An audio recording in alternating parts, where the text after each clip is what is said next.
सूचना केवल हमारे विचार हैं, वित्तीय सलाह नहीं। निर्णय लेने से पहले खुद शोध करें। किसी भी लाभ या हानि के लिए हम उत्तरदायी नहीं हैं।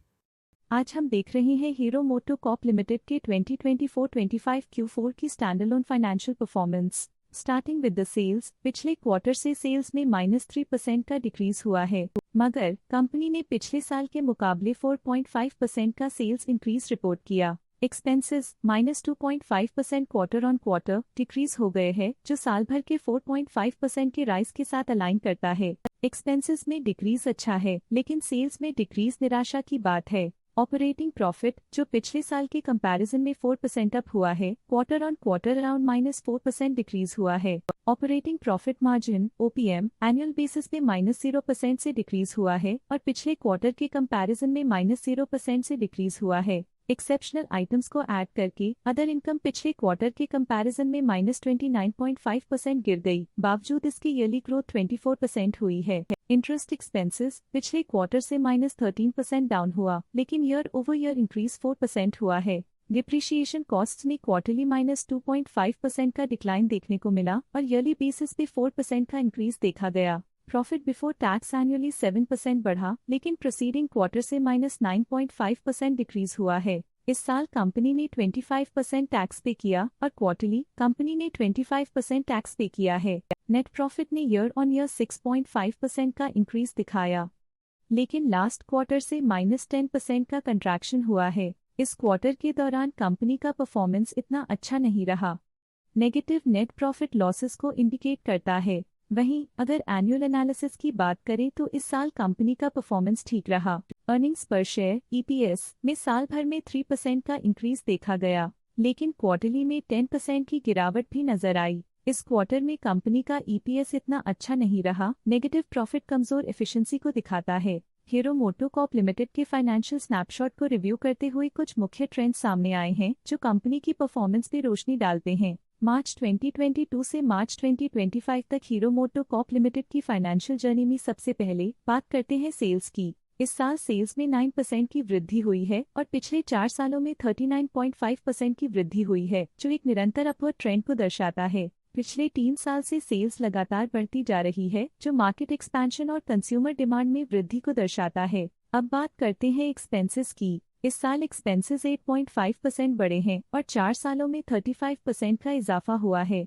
इस साल सेल्स और एक्सपेंसेस एक साथ बढ़ रहे हैं, जो बैलेंस्ड ऑपरेशनल अप्रोच को दर्शाता है। ऑपरेटिंग प्रॉफिट का सफर स्टेडली ऊपर चढ़ रहा है, इस साल 11% की बढ़ोतरी के साथ, और पिछले 4 सालों में 73.5% का नोटिसेबल राइज हुआ है। पिछले 3 साल से ऑपरेटिंग प्रॉफिट लगातार बढ़ रहा है, जो कॉस्ट मैनेजमेंट और ऑपरेशनल कुशलता को दर्शाता है। नेट प्रॉफिट का सफर ऊपर की ओर चल पड़ा है, इस साल 16% की चढ़ाई के साथ पिछले 4 सालों में 86.5% की शानदार वृद्धि हुई है। पिछले 3 साल से नेट प्रॉफिट लगातार बढ़ रहा है, जो फाइनेंशियल हेल्थ को मजबूती देते हुए इन्वेस्टर्स का ध्यान आकर्षित करता है। इस साल EPS ने ऊंचाइयों को छुआ है 16% की वृद्धि के साथ, जो पिछले 4 सालों में 86% की मजबूत वृद्धि पर आधारित है। पिछले 3 साल से अर्निंग्स पर शेयर (EPS) में लगातार इजाफा हुआ है, जो प्रॉफिट ग्रोथ को मजबूती देते हुए शेयर होल्डर वैल्यू को बढ़ा रहा है। चलिए अब बात करते हैं शेयर होल्डिंग पैटर्न की। हीरो मोटोकॉर्प की शेयर होल्डिंग रिपोर्ट्स कुछ इस प्रकार की हैं, जो अननोन 2025 के तक चलता है। ये रिपोर्ट कंपनी के शेयर्स की डिटेल्ड जानकारी देता है, जिसमें promoters, promoter groups, foreign investors, public investors और सरकारी एंटिटीज शामिल हैं।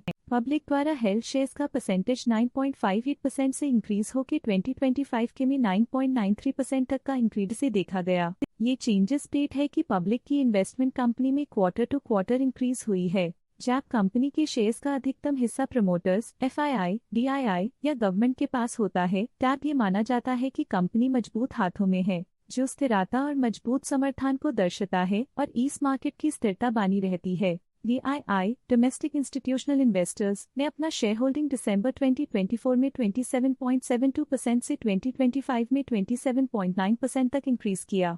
ये बताता है कि डोमेस्टिक इंस्टीट्यूशंस ने कंपनी में अपना इंटरेस्ट 0.18% तक इंक्रीज किया है। फॉरेन इंस्टीट्यूशनल इन्वेस्टर्स की शेयर होल्डिंग में थोड़ा डिक्रीज आया 2024 के दिसंबर से 2025 के में, जो दिखाता है कि फॉरेन इंस्टीट्यूशंस ने अपने स्टेक को क्वार्टर टू क्वार्टर -0.53 से डिक्रीज किया है।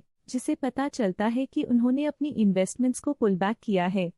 ये था कंपनी का करंट शेयर होल्डिंग पैटर्न। अब नजर डालते हैं हीरो मोटोकॉर्प के स्टॉक रिकमेंडेशन पे। लोटस स्टॉक का करंट प्राइस 4745.75 रुपीस चल रहा है। EMK ग्लोबल फाइनेंशियल सर्विसेज ने स्टॉक की बाय रिकमेंडेशन दी थी। उन्होंने स्टॉक का टारगेट प्राइस 5600 का अनुमान लगाया था। रिकमेंडेशन के समय स्टॉक का प्राइस 4278.1 चल रहा था, जो करंट प्राइस से 41.5% अप है। LKP सिक्योरिटीज लिमिटेड ने स्टॉक की बाय रिकमेंडेशन दी थी। उन्होंने स्टॉक का टारगेट प्राइस 5211 का अनुमान लगाया था। रिकमेंडेशन के समय स्टॉक का प्राइस 4278.1 चल रहा था, जो करंट प्राइस से 24.1% अप है। प्रभुदास लिल्लाधर ने स्टॉक की बाय रिकमेंडेशन दी थी। उन्होंने स्टॉक का टारगेट प्राइस 4736 का अनुमान लगाया था। रिकमेंडेशन के समय स्टॉक का प्राइस 4278.1 चल रहा था, जो करंट प्राइस से 17.9% डाउन है। शेर खान ने स्टॉक की बाय रिकमेंडेशन दी थी। उन्होंने स्टॉक का टारगेट प्राइस 6057 का अनुमान लगाया था। रिकमेंडेशन के समय स्टॉक का प्राइस 4588.7 चल रहा था, जो करंट प्राइस से 30.2% अप है। जियोजित फाइनेंशियल सर्विसेज ने स्टॉक की बाय रिकमेंडेशन दी थी।